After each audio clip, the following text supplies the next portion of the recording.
সন্ধ্যা প্রদীপ একটি গ্রাম্য প্রেম ও বেদনার গল্প। ইন্ট্রো।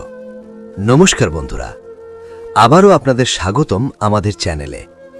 আজ আমরা নিয়ে এসেছি এক গ্রামের মিষ্টি কিন্তু কষ্টভরা প্রেমের গল্প, সন্ধ্যা প্রদীপ।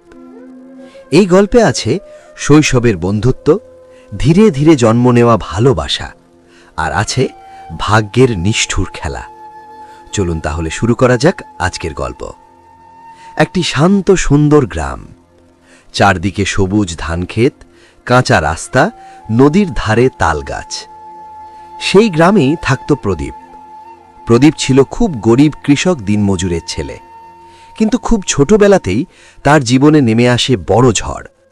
এক দুর্ঘটনায় সে হারিয়ে ফেলে তার বাবা মাকে। তখন থেকে প্রদীপ একাই বড় হতে থাকে। গ্রামের মানুষ একটু সাহায্য করত, কিন্তু জীবনের কষ্ট ছিল তার সঙ্গী। সেই একই গ্রামে থাকত সন্ধ্যা।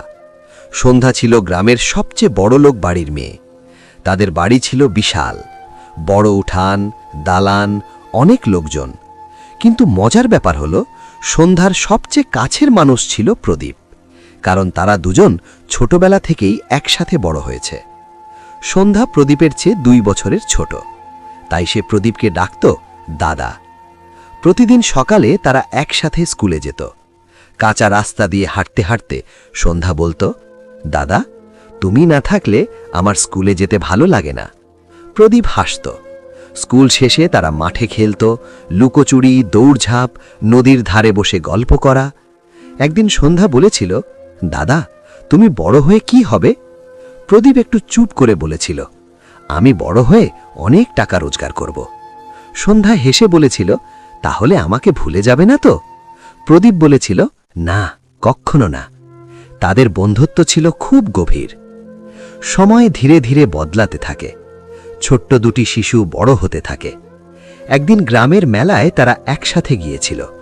সন্ধ্যা হঠাৎ বলেছিল, দাদা, তুমি সব সময় আমার পাশে থাকবে তো? প্রদীপ বলেছিল, যতদিন বেঁচে থাকব। সেই দিন থেকেই তাদের সম্পর্কের ভেতরে অন্যরকম অনুভূতি জন্ম নিতে শুরু করে। সন্ধ্যা বুঝতে পারে সে শুধু বন্ধুত্ব নয়, প্রদীপকে অন্যভাবে ভালোবাসে। প্রদীপও একই অনুভূতি অনুভব করতে থাকে, কিন্তু তারা কেউই তা মুখে বলতে পারছিল না। একদিন সন্ধ্যার বাড়িতে বড় অনুষ্ঠান ছিল। প্রদীপ দূর থেকে সব দেখছিল। সন্ধ্যা এসে বলল, তুমি দূরে দাঁড়িয়ে আছো কেন? প্রদীপ বলল, আমি গরিব, তোমাদের বাড়িতে দাঁড়ালে সবাই খারাপ ভাবে। সন্ধ্যার চোখে জল চলে এলো।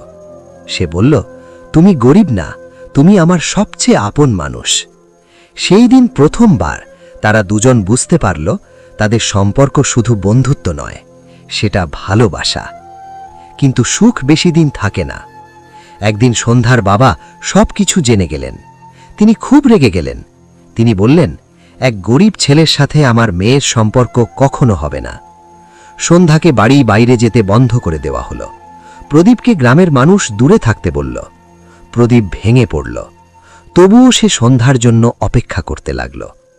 কিছুদিন পরে সন্ধ্যার বিয়ে ঠিক হয়ে গেল, এক দূরের শহরের বড়লোক পরিবারের ছেলের সাথে। বিয়ের দিন প্রদীপ দূর থেকে দাঁড়িয়ে সব দেখছিল। তার চোখে জল ছিল, কিন্তু সে কিছুই বলতে পারল না। সন্ধ্যাও গাড়িতে ওঠার আগে একবার পিছনে তাকাল। দুজনের চোখে চোখ পড়ল, কিন্তু ভাগ্য তাদের আলাদা করে দিল।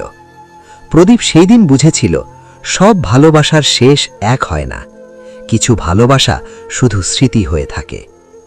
আজও গ্রামের মানুষ বলে, সন্ধ্যার নাম শুনলে প্রদীপ চুপ হয়ে যায়, কারণ তার জীবনের সবচেয়ে বড় আলো ছিল সন্ধ্যা। বন্ধুরা, এই ছিল আজকের গল্প সন্ধ্যা প্রদীপ। যদি গল্পটি আপনাদের ভালো লাগে তাহলে ভিডিওটি লাইক করবেন, চ্যানেলটি সাবস্ক্রাইব করবেন, আর কমেন্ট করে জানাবেন আপনাদের মতামত। আবার দেখা হবে নতুন গল্প নিয়ে। ধন্যবাদ।